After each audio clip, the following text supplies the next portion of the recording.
On October 7, 1890, was blessed the carving of the Holy Christ of the Victory, work of the Catalan sculptor Joan Flotats. The image disappeared during the Civil War, was replaced in 1941 by the son of Flotats, the sculptor Carlos Flotats, also based on the sketches and models of Christ preserved.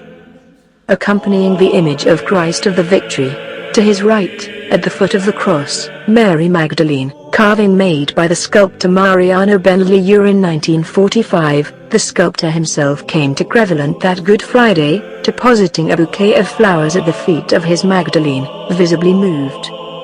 The sculptural group participates in the procession of the transfer to the Church of the Holy Trinity, in the early hours of Wednesday to Holy Thursday, accompanied by the Choir Voces Graves that interprets Christus factus by José Ruiz Gasch, and in the Death of Christ Procession, where the Rabbis Choir interprets O Bon Jesu by Palestrina and Popule meus by Tomás Luis de Victoria.